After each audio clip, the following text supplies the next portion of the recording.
Hello guys. ഈ വെയിൽ കണ്ട് ഉച്ചയാണെന്ന് തെറ്റിദ്ധരിക്കേണ്ട. ഇത് ഏകദേശം വൈകുന്നേരം 6 മണി സമയമാണ്. അതുകൊണ്ട് തന്നെ ഗുഡ് ഈവനിങ് എവ്രി വൺ. കുറേ നാൾക്ക് ശേഷം ഒരു ഈവനിങ് വ്ളോഗ് ഷൂട്ട് ചെയ്യാൻ കച്ചകെട്ടി ഇറങ്ങിയതാണ് ഞാൻ. ഇവിടെ ഇപ്പോൾ സമ്മർ ആയതുകൊണ്ട് തന്നെ സൂര്യൻ വീട്ടിൽ പോണത് ഏകദേശം 9 മണിക്കാണ്. അതുകൊണ്ട് രാത്രി 9-10 മണി വരെ നമുക്ക് നല്ല വെളിച്ചമുണ്ടാവും. അപ്പോഴാണ് പാർക്കിൽ പോയി ഇരിക്കാമെന്നൊരു പ്ലാൻ വന്നത്. ഒരു ബിൽഡപ്പിന് സമ്മർ എന്നൊക്കെ പറയുമെങ്കിലും നല്ല ചൂടാണ്. അൺസഹിക്കബിൾ ചൂട്. രാത്രിയൊക്കെ ഉറങ്ങാൻ പറ്റാത്തത്രയും ചൂട്. ഇത്രയും ചൂടാന്ന് അറിഞ്ഞിട്ടും ബോധമില്ലാത്ത ഞാൻ ഇട്ടുകൊണ്ട് പോണത് ബ്ലാക്ക് ടോപ്പ്. ഒരു വഴിക്ക് പോവല്ലേ, അതുകൊണ്ട് കുപ്പിയും വെള്ളമൊക്കെ ആയിട്ടാണ് പോകുന്നത്. ഇനി വെള്ളം കിട്ടാണ്ട് മരിക്കണ്ട. ഈ ബാക്കിൽ കാണുന്നതാണ് നമ്മൾ UK വന്നിട്ട് ആദ്യമായിട്ട് നിന്ന വീട്. ആ വീട് കാണുമ്പോൾ എന്തോ വല്ലാത്തൊരു സങ്കടം. ഇവിടെ താമസിച്ച ഓരോ വീടിൻ്റെ പിന്നിലും ഓരോ കഥയുണ്ട്. കഥ പറയാൻ നേരമില്ല, നമുക്ക് കുറച്ച് നേരം പാർക്കിൽ പോയിരിക്കാം. വീട്ടിൽ നിന്ന് ഏകദേശം ഒരു 15-20 മിനിറ്റ് ഉണ്ട് കേട്ടോ നടക്കാൻ. ഇവിടെ പിന്നെ നടപ്പൊന്നും ആർക്കും ഒരു പ്രശ്നമല്ല. നടപ്പാണ് ഇവിടുത്തെ ആൾക്കാരെ മെയിൻ. ഇന്നൊരു സൺഡേ ആണ് കേട്ടോ, പക്ഷേ റോഡിൽ തീരെ തിരക്കില്ല. അപ്പം ഞാനിങ്ങനെ മനസ്സിൽ ചിന്തിച്ചുകൊണ്ട് പോവുമായിരുന്നു, വീക്കെൻഡായിട്ട് എന്താവോ തിരക്കൊന്നും ഇല്ലാത്തേ. കുറച്ചുകൂടെ മുമ്പോട്ട് പോയപ്പം ഏകദേശം ആ ചിന്ത മാറിക്കിട്ടി. പാർക്കിനോട് അടുക്കുന്തോറും കിടക്കുന്ന കാറിൻ്റെ എണ്ണവും കൂടി. ആരും എങ്ങും പോയിട്ടില്ല, എല്ലാവരും ഈ പാർക്കിൽ തന്നെ ഉണ്ട്. വീക്കെൻഡ് അല്ലേ, അതുകൊണ്ട് എല്ലാവരും ഫാമിലി ആയിട്ട് ഇങ്ങ് പോന്നിട്ടുണ്ട്. വെയിലിൻ്റെ ശക്തി കൊണ്ട് പച്ചപ്പുല്ലെല്ലാം കരിഞ്ഞുപോയി. ഈ പാർക്കിൻ്റെ പേരാണ് വാലന്റൈൻസ് പാർക്ക്. ഏതാണ്ട് 100-120 മേലെ പഴക്കമുണ്ട് ഈ പാർക്കിന്. ഇതിങ്ങനെ നീണ്ടു നിവർന്ന് കിടക്കുക. എവിടെ തിരിഞ്ഞാലും മനുഷ്യന്മാർ, കപ്പിൾസ്, ഫാമിലി, കളിക്കുന്ന പിള്ളേർ, എന്നെപ്പോലെ ഒരു പണിയില്ലാത്ത കുറേ പേര്, അങ്ങനെ എല്ലാ വിഭാഗത്തിൽപ്പെട്ട ആൾക്കാരും ഞാനിവിടെ കണ്ടു. ഇവിടെ ആരും ശല്യമൊന്നും ഇല്ല കേട്ടോ. അവനവൻ്റെ കാര്യം നോക്കിയിരിക്കും, അത്ര തന്നെ. ഈ ബാക്കിൽ കാണുന്ന വെള്ളത്തിൽ ചില സമയം നല്ല വൈറ്റ് അരയനും താറാവും എല്ലാവരും ഉണ്ടാവും. പക്ഷെ ഇന്നെന്തോ ആരെയും അങ്ങോട്ട് കാണാനില്ല. അവിടെ ഇവിടെയൊക്കെ 2-3 പേര് തലപൊക്കിയുണ്ട്, അല്ലാതെ വേറെ ആരെയും കാണാനില്ല. ദേ പോകുന്നു 2 പേര്. വെള്ളത്തിന് നടുക്ക് സ്റ്റക്കായി നിൽക്കുന്ന 2 മനുഷ്യന്മാർ. അങ്ങോട്ടും ഇല്ല ഇങ്ങോട്ടും ഇല്ലാതെ എന്തോ നിൽക്കുകയെന്ന് തോന്നുന്നു. ഞാനൊരു ഇരിപ്പിടം തപ്പിയുള്ള അലച്ചിലാണ്. എനിക്കിഷ്ടപ്പെട്ട ഒരു സീറ്റും എനിക്ക് കിട്ടുന്നില്ല. എല്ലാ മനുഷ്യന്മാർ. ഒരിടയ്ക്ക് ഇതൊക്കെ നല്ല ക്ലീനായിരുന്നു കേട്ടോ, പക്ഷെ ഇപ്പം എന്തോ ആകെ നാശമായി. ഇവിടെ നമുക്ക് വേസ്റ്റ് ഇടാനൊന്നും പാടില്ല, പക്ഷെ എങ്ങനെയോ അത് നാശമായി. എനിക്ക് ഇവിടുത്തെ ആൾക്കാരിൽ ഇഷ്ടപ്പെട്ട ഒരു കാര്യം എന്ന് പറഞ്ഞാൽ അവർ ക്വാളിറ്റി ടൈം കണ്ടെത്തുന്നവരാണ്. ഇനിയിപ്പം എത്ര ബിസിയാണെന്ന് പറഞ്ഞാലും വീക്കിലി ഒരു ഡേ അവർ ഫാമിലിക്ക് വേണ്ടി മാറ്റി വെച്ചിരിക്കും. നമ്മൾ ശനി ഞായറൊക്കെ പാർക്കിൽ വന്നാൽ മെജോറിറ്റി ഫാമിലിയാണ്. ഒരു ഫാമിലി 4 പേരുണ്ടെങ്കിൽ ആ 4 പേരും ഇവിടെ വന്ന് എൻജോയ് ചെയ്യും. മക്കളെയും കൊണ്ടൊക്കെ വന്നാൽ അങ്ങ് വിട്ടിരിക്കുകയാണ് അവരുടെ ഇഷ്ടത്തിന്. കളിക്കണേ കളിക്കാം, ഓടണേ ഓടാൻ, ചാടണേ ചാടാൻ, ഒരു റെസ്ട്രിക്ഷൻസും ഇല്ല അവർക്ക്. എനിക്കെന്തോ ആ ഒരു പരിപാടി വല്ലാണ്ട് ഇഷ്ടപ്പെട്ടു കേട്ടോ. എൻ്റെയൊക്കെ വീട്ടിൽ പ്രായമുള്ളവരുണ്ടെങ്കിൽ കൊച്ചു പിള്ളേരെയൊന്നും അങ്ങോട്ടും ഇങ്ങോട്ടും ഒന്നും വിടില്ല. വീഴും, അങ്ങോട്ട് പോകല്ലേ ഇങ്ങോട്ട് പോകല്ലേ. ഇവിടെ അങ്ങനെയൊന്നുമില്ല, അങ്ങ് വിട്ടിരിക്കുകയാണ്. അവർക്കറിയാം എങ്ങനെ പോയാലും കറങ്ങി തിരിഞ്ഞ് അമ്മേൻ്റെ അച്ഛൻ്റെ അടുത്തിട്ട് തന്നെ വരുമെന്ന്. അറ്റ് ലാസ്റ്റ് എനിക്കൊരു പിഞ്ച് കിട്ടി. ഇത്രയും നടന്നപ്പോഴേക്കും ഞാൻ വയ്യാണ്ടായി. എന്നാൽ പിന്നെ അവിടെ ഒന്നിരുന്ന് കുറച്ച് വെള്ളമൊക്കെ കുടിച്ച് കുറച്ച് നേരം റിലാക്സ് ചെയ്യാം. പുറമെ വെയിലുണ്ടെങ്കിലും അത്യാവശ്യം കാറ്റ് വീശുന്നുണ്ട് കേട്ടോ. അതുകൊണ്ട് തന്നെ നമുക്ക് ആ വലിയ ചൂടില്ല. ഈ ബെഞ്ചിൻ്റെ അങ്ങേയറ്റത്തിൻ്റെ ഫോണും ഇങ്ങേയറ്റത്ത് ഞാനും, 2 അപരിചിതരെ പോലെ. ഇവിടുത്തെ ആൾക്കാർ മറ്റുള്ളവരെന്താ ചെയ്യുന്നതെന്ന് മൈൻഡാക്കില്ല. അവരുടെ കാര്യം നോക്കും, പോകും, അത്ര തന്നെ. പക്ഷെ നമ്മളങ്ങനെയല്ലല്ലോ. എന്താ അവിടെ ഒരാൾ ചെയ്യുന്നത് നമ്മൾ ശ്രദ്ധിക്കും. അതുകൊണ്ട് തന്നെ ഞാനിവിടെ ഇരിക്കുമ്പോൾ കുറച്ച് ആൾക്കാരെ നോക്കുന്നുണ്ടായിരുന്നു, ഇവളെന്താണ് ഈ കാണിക്കുന്നത്. കുറച്ചേരം ഇരുന്നപ്പോഴേക്കും എനിക്ക് മടുപ്പായി. എന്നാൽ പിന്നെ കുറച്ച് നടക്കാമെന്ന് വെച്ചു. ഇത് പിള്ളേരുടെ ഏരിയയാണ്. എൻട്രി എക്സിറ്റും ഒക്കെ ഉണ്ട്. അവർക്ക് വേണ്ട എന്താണോ അത് ഇതിനുള്ളിലുണ്ടാവും. തീരെ പൊടിപ്പിള്ളേർ അമ്മമാരൊക്കെ അതിനകത്തുണ്ട്. ബാക്കിയുള്ളവരൊക്കെ അവിടെ ഇവിടെയൊക്കെ ഇരുന്ന് പിള്ളേരെ നോക്കുന്നുണ്ട്, ഇല്ലെന്നല്ല, എന്നാലും അങ്ങ് വിട്ടിരിക്കുകയാണ്. ഈ സമയമായിട്ടും ആൾ കൂടുന്നതല്ലാതെ ഇരിക്കുന്നവരാരും വീട്ടിൽ പോയി കാണുന്നില്ല. ഇവിടെ ഇരുന്നും കിടന്നും ഒക്കെ എൻജോയ് ചെയ്യുന്ന മനുഷ്യന്മാരുണ്ട്. ഈ കാണുന്ന ഊഞ്ഞാലെന്നൊക്കെ ടപ്പേന്ന് വീഴുന്നുണ്ട്. പക്ഷെ അവർക്കതൊന്നും പ്രശ്നമല്ല, അവർക്ക് കളി മുഖ്യം. ഇനി വീണാലും ചുറ്റും ഒന്ന് നോക്കും, പൊടി തട്ടി അവരെഴുന്നേറ്റ് പോകും. അതാണ് ഇവിടുത്തെ സ്പെഷ്യാലിറ്റി. ഇതിവിടുത്തെ ഓപ്പൺ ജിമ്മാണ്. അവിടെയും കുറച്ച് മനുഷ്യർ. പിന്നെ ഈ റൈറ്റ് സൈഡിൽ ക്രിക്കറ്റ് കളിക്കുന്ന കുറച്ച് യുവജനങ്ങളാണെന്ന് തോന്നുന്നു. അതെ, അവർ തന്നെ. ഏത് നാട്ടുകാരാണെന്നൊന്നും അറിയില്ല. ടീമായിട്ട് അവിടെ ഇവിടെ കളികൾ നടക്കുന്നുണ്ട്. ഫുട്ബോള്, ക്രിക്കറ്റ്, ഷട്ടില് എന്ന് വേണ്ട എല്ലാം അവിടെ ഇവിടെ ഉണ്ട്.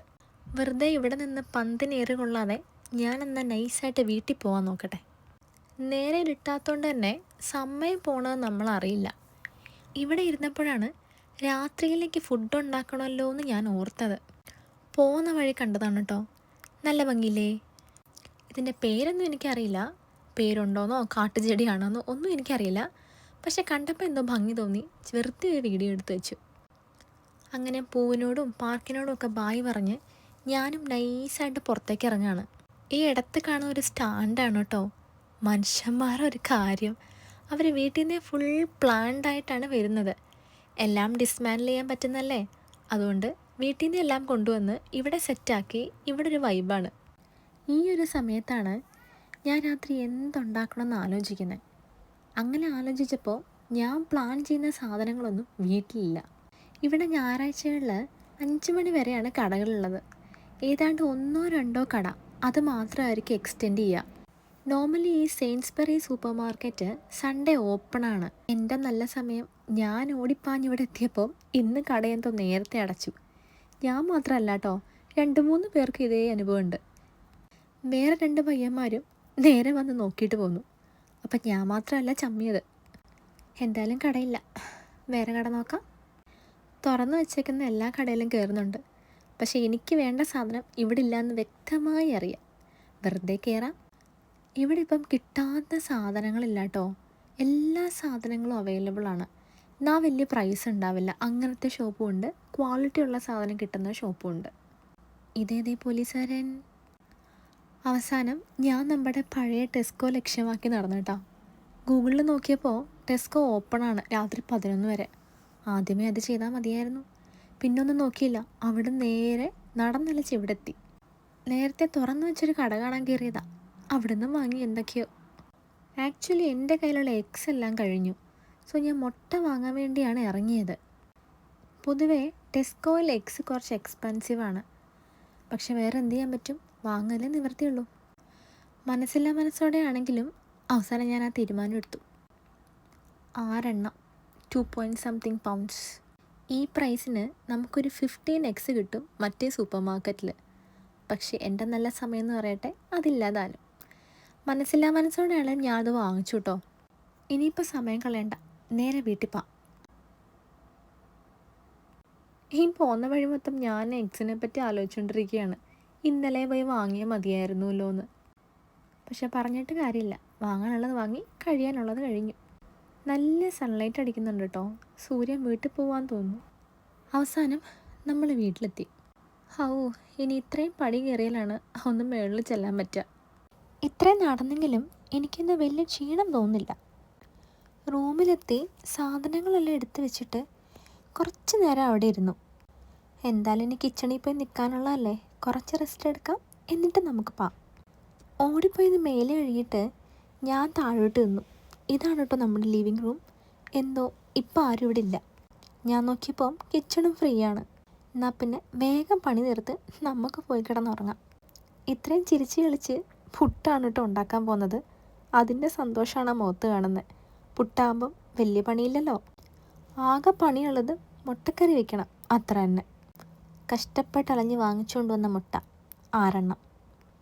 കുറച്ച് നേരം അതിൻ്റെ ചന്തമൊക്കെ കണ്ടു. ഇനിയിപ്പോൾ ഉണ്ടാക്കണമല്ലോ എന്നാണ് ഈ ആലോചിക്കുന്നത്. മടിയുണ്ട്, എന്നാൽ വേഗം തീർത്ത് പോവുകയും വേണം.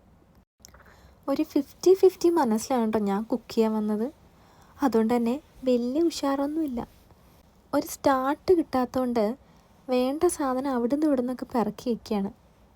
ഇത് ആക്ച്വലി എൻ്റെ ഒരു ജ്യൂസറാണ്. പക്ഷേ ചില പ്രത്യേക സാഹചര്യങ്ങളിൽ ഞാൻ ഇഞ്ചി വെളുത്തുള്ളി പേസ്റ്റ് ചതയ്ക്കാനത് എടുക്കാറുണ്ട്. ഈ പുട്ട് തുടങ്ങിയ സാധനങ്ങളൊക്കെ എപ്പോഴും ഉണ്ടാക്കാറില്ല. അതുകൊണ്ട് തന്നെ അതൊക്കെ ഇട്ട് വെച്ചിരിക്കുന്ന ഒരു ടിന്ന് ഏറ്റവും ബാക്ക് സൈഡിലാണ്. ഇരുന്നതെല്ലാം വലിച്ചു വാരി പുറത്തിട്ട് അവസാനം അത് കണ്ടുപിടിക്കലാണ്. ഈ പുട്ടുപൊടി ആട്ടായി എനിക്കിടയ്ക്ക് മാറിപ്പോവാറുണ്ട്. അതാണ് നേരത്തെ നിങ്ങൾ കണ്ടത്. അവസാനം ഞാൻ എങ്ങനെയൊക്കെയോ പുട്ടുപൊടി കണ്ടുപിടിച്ചു. ഇത് ഉപ്പ്. ഇതെന്തിനാ കാണിക്കുന്നതെന്ന് എനിക്കറിയാൻ പാടില്ല. എന്തായാലും അന്ന് റെക്കോർഡ് ചെയ്തതാണ്. എങ്ങനെ എനിക്കൊരു സ്റ്റാർട്ട് കിട്ടി. അങ്ങനെ ഞാൻ എൻ്റെ പാത്രം കണ്ടുപിടിക്കലാണ് നിങ്ങളീ കണ്ടുകൊണ്ടിരിക്കുന്നത്. എന്തായാലും മെനക്കെട്ടാണ്. അപ്പം ഞാൻ വിചാരിച്ചു എന്നാൽ നാളേക്ക് ഇവിടെ പ്ലാൻ ചെയ്യാമെന്ന്. അല്ലേ പിന്നെ നാളെ ഉണ്ടാകണ്ടേ. ഇതിപ്പോൾ ഞാൻ മാത്രമല്ലേ ഉള്ളൂ. അതുകൊണ്ട് എല്ലാം ഒരു കൈക്കണക്കാണ്. എത്ര വേണം എത്ര വേണ്ട അങ്ങനെയൊന്നുമില്ല. ഏകദേശം ഒരളവ്. കൂടിപ്പോയാൽ നാളെ എടുക്കും, കുറഞ്ഞു പോയാൽ അഡ്ജസ്റ്റ് ചെയ്യും, അത്ര തന്നെ. എങ്ങനെ പോലും ഞാനൊന്ന് ആലോചിക്കും കേട്ടോ, കൂടുതലാണോ കുറവാണോ. അതാണിപ്പോൾ കണ്ടത്. കുറച്ചുകൂടി ഇട്ടപ്പം അങ്ങ് സമാധാനമായി. ഈ കുക്കിങ്ങിൽ ഞാനത്ര പ്രോയൊന്നുമല്ല. ബിഗിനറാണോ എന്ന് ചോദിച്ചാൽ ബിഗിനറും അല്ല. ഇടയ്ക്ക് നിൽക്കുന്ന ടൈപ്പാണ്. പിന്നെ ഓരോന്ന് ചെയ്യുമ്പോഴല്ലേ നമ്മൾ ഓരോന്ന് പഠിക്കുന്നത്. ഇടയ്ക്ക് ഓരോ മണ്ടത്തരമൊക്കെ പറ്റും. ഇടയ്ക്ക് ഡൗട്ട് ഉണ്ടാകുമ്പോൾ അമ്മയെ വിളിക്കും. അങ്ങനെയൊക്കെയല്ലേ നമ്മൾ പഠിക്കുക. ഇത് ഷെയറിങ് കിച്ചൺ ആയതുകൊണ്ട് നോർമലി ഈ സമയം ആരെങ്കിലുമൊക്കെ ഉണ്ടാവേണ്ടതാണ്. ഇന്നെന്തോ ആരുടെ അനക്കവും ഇല്ല. ഈ വീട്ടിൽ ഇവരുണ്ടോ എന്ന് പോലും എനിക്കറിയാൻ പാടില്ല. ആക്ച്വലി നല്ലൊരു എമൗണ്ട് പുട്ടുപൊടി ഞാൻ എടുത്തിട്ടുണ്ട്. അതുകൊണ്ട് തന്നെ വെള്ളം കൂടിപ്പോവല്ലേ എന്നൊരിതിലാണ് ഞാൻ ഈ കുഴച്ചുകൊണ്ടിരിക്കുന്നത്. വെള്ളം കൂടിയ കുഴപ്പമൊന്നുമില്ല, നമുക്ക് എക്സ്ട്രാ കുറച്ച് പൊടിയിട്ട് സെറ്റാക്കാം. പക്ഷേ 3-4 ദിവസം ഞാൻ പുട്ട് തന്നെ കഴിക്കേണ്ടി വരും. നമുക്ക് കുറച്ച് ഗ്രേറ്റഡ് കോക്കനട്ട് കൂടെ ഇട്ട് കൊടുക്കാം. വീട്ടിലൊക്കെ പുട്ടുണ്ടാക്കുന്നതിൻ്റെ മുമ്പും പിമ്പുമാണ് ഇടുന്നത്. ഇവിടെ പക്ഷേ അങ്ങനെയൊന്നുമില്ല, നമ്മുടെ ഇഷ്ടം. അങ്ങനെ പുട്ടിൻ്റെ പൊടിയെല്ലാം കുഴച്ച് ഒരു സൈഡിലേക്ക് മാറ്റി വെച്ചു. കുറച്ച് കഴിഞ്ഞ് നമുക്ക് ഉണ്ടാക്കാൻ തുടങ്ങാം. ഇനിയിപ്പോൾ ഒരു മുട്ടക്കറി ഉണ്ടാക്കാം. നമ്മുടെ വീട്ടിലുണ്ടാക്കുന്ന പോലൊന്നും അല്ല കേട്ടോ. എൻ്റെ കയ്യിലുള്ള സാധനം വെച്ച് എനിക്ക് തോന്നുന്ന പോലെ ഞാനുണ്ടാക്കും.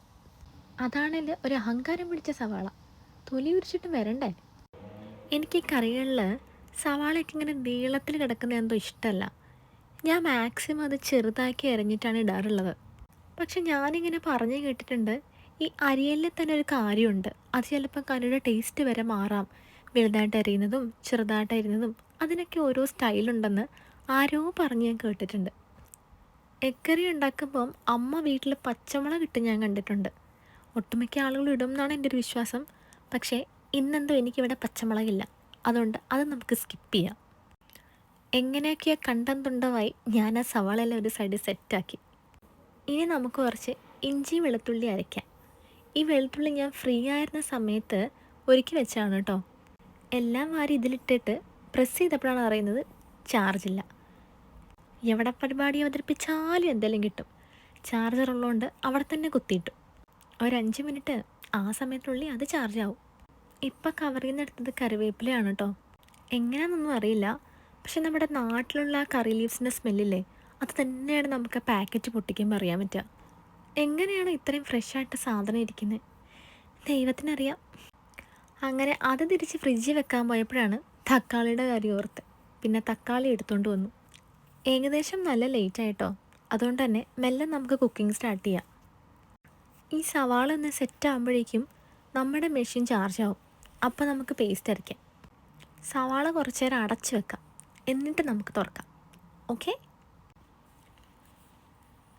ഈ പുട്ട് വയ്ക്കുന്ന കുക്കറിലോട്ട് തന്നെ നമുക്ക് മുട്ട പുഴുങ്ങാനിടാം. ഞാൻ ഏകദേശം 3 എണ്ണം ഇടുന്നുണ്ട്. ആലോചിക്കുകയാണ് വേണോ വേണ്ടയോ എന്ന്. നാളെ ഷിഫ്റ്റ് ഉണ്ടേ. അപ്പം നാളേക്കൂടി ഇടുവാണെങ്കിൽ ആ പണി കഴിഞ്ഞല്ലോ. അങ്ങനെ അതെല്ലാം ഇട്ട്, കുക്കറല്ലേ നോക്കണമല്ലോ. പല ആൾക്കാർ പല കറികൾ വെക്കുന്നല്ലേ, അപ്പം സേഫ്റ്റി മുഖ്യം. അങ്ങനെ അതെല്ലാം നോക്കി നേരെ എടുത്ത് വെച്ചു. 4 ബർണർ ഉള്ളതുകൊണ്ട് തന്നെ വേഗം പരിപാടി കഴിയും.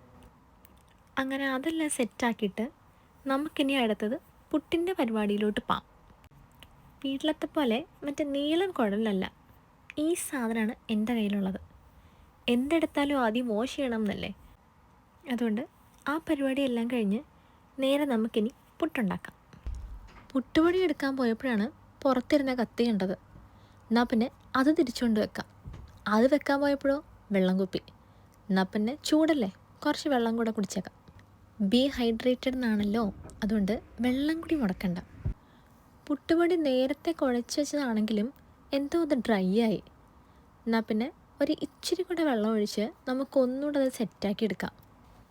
അധികം വെള്ളമൊന്നും വേണ്ട, ഒരു ഇമ്മിണി വെള്ളം. അതിനി എനിക്ക് ഗ്ലാസ്സൊന്നും എടുക്കാൻ വയ്യ. ഞാൻ അടുത്തുള്ള പൈപ്പിൽ നിന്ന് തന്നെ കുറച്ച് വെള്ളം അങ്ങോട്ട് ഒഴിച്ച് അതങ്ങ് സെറ്റാക്കി. മടിയൊന്നും അല്ല കേട്ടോ, ഇനിയിപ്പം ഗ്ലാസ്സൊക്കെ നിരത്തണ്ടേ. വീട്ടിലാണെങ്കിൽ അമ്മ പുട്ടുണ്ടാക്കുന്നതിന് മുൻപും ശേഷവും തേങ്ങ ഇടും. ചോദിക്കുമ്പം പറയും ആവി വരാനാണ്. എനിക്കെന്താ തേങ്ങ വലിയ താല്പര്യമില്ല. എന്നാലും കയ്യിലുള്ള ഗ്രേറ്റഡ് കോക്കനട്ട് ഞാൻ പുട്ടുപൊടിയിൽ മിക്സ് ചെയ്തിട്ടുണ്ട്. അതുകൊണ്ട് തന്നെ എക്സ്ട്രാ തേങ്ങ ഇടാൻ ഞാൻ നിന്നില്ല. എല്ലാം കൂടെ വാരി വെച്ചപ്പോഴേക്കും ആവി വന്നിട്ടുണ്ടായിരുന്നു. പിന്നെ അതെടുത്ത് അങ്ങോട്ട് കുക്കറിലോട്ട് വെച്ചാൽ സംഭവം സെറ്റ്. ഒരു 3-4 മിനിറ്റിനുള്ളിൽ പുട്ട് റെഡി. ഇനിയിപ്പം ബാക്കി കറി സെറ്റാക്കാൻ ഇഞ്ചി വെളുത്തുള്ളി അരയ്ക്കാൻ പോയതാ. അപ്പോഴതാ മെഷീൻ വർക്ക് ചെയ്യുന്നില്ല. ചാർജ് ഇല്ലയെന്ന് കരുതി കുത്തിയിട്ടപ്പം ചാർജായി. സംഭവം ചാർജിൻ്റെ അല്ലായിരുന്നു, അകത്തെ വാഷർ പ്രോപ്പറല്ല. അതാണ് അതിൻ്റെ ബ്ലേഡ് കറങ്ങാത്തത്. വെറുതെ അത്രയും സമയം കളഞ്ഞു.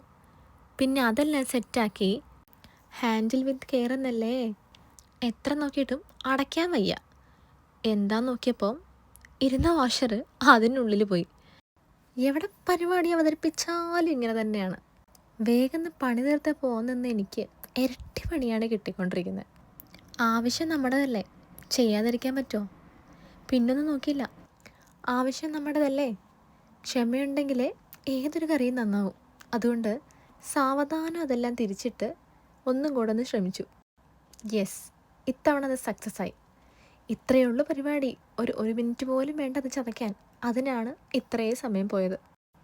അങ്ങനെ ആ പരിപാടിയും കഴിഞ്ഞു. ഇനി നമുക്ക് അത് മെല്ലെ തുറന്ന് അതിലോട്ടിടാം. സമയം അത്യാവശ്യം വൈകിയോണ്ട് തന്നെ ഷടപടാന്ന് പരിപാടി തീർക്കാനുള്ള ശ്രമത്തിലാണ് ഞാൻ. കാരണം അത്യാവശ്യം വിശക്കാൻ തുടങ്ങിയേ. അങ്ങനെ അവിടെ ഇരുന്ന കറിവേപ്പിലയും തക്കാളിയും പൊടികളും എല്ലാം ഇട്ട് കറി ഏകദേശം സെറ്റായി. ഈ സമയം കൊണ്ട് പുട്ടിപ്പുറത്തിരുന്ന് ഒച്ചപ്പാട് ബഹളം തുടങ്ങിയിട്ടുണ്ടായിരുന്നു കേട്ടോ.